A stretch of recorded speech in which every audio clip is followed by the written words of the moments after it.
Samsung S8.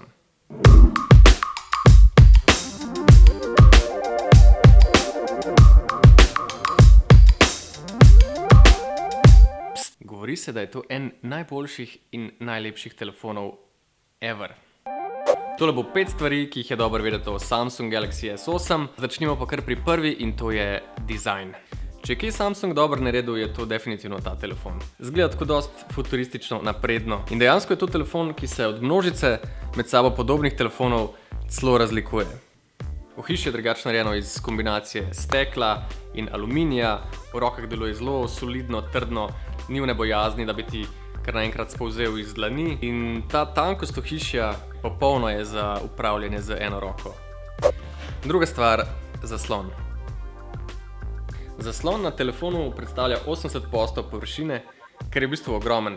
In to mu daje tak občutek neskončnosti, sploh zato, ker ima take zarobljene robove. Optično deluje, kot da sega v neskončnost. Ampak to so zgolj lepotne opazke. Zaslon je dejansko eden najbolj kakovostnih na trgu trenutno, ima izjemno ločljivost, vsebine na njem so videti fantastične.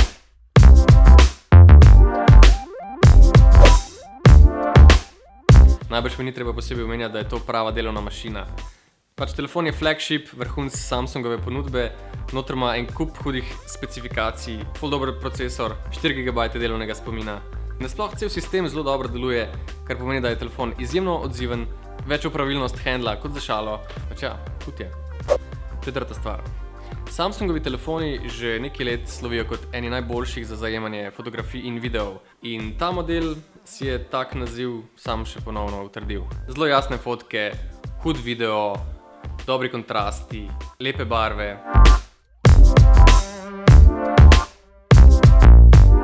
Ker je to zelo nov telefon in najvišjega razreda, je na njem tudi en kup dodatkov, ki uporabniku pridejo prav, kot je recimo odklepanje zaslona zgolj z prepoznavanjem obraza ali pa Bixby osebni pomagač, ki nekako spremlja uporabnika, se od njega uči in na podlagi tega ponuja razne informacije o vremenu oziroma karkoli. Kot peto stvar tega telefona pa je potrebno omeniti njegovo, kako bi temu rekel, večnamembnost.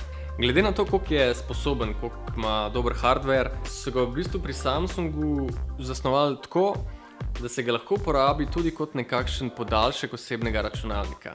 Kaj mislim s tem?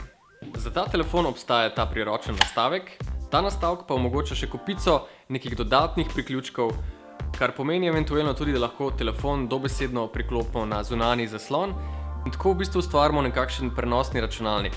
To v bistvu pomeni, da lahko na telefonu upravljate neko delo, pridete v pisarno, telefon priklopite na zunanji računalnik in takoj nadaljujete s tem delom. Bodi se to pisanje nekih besedil, upravljanje z družbenimi omrežji, pošiljanje mailov in podobno.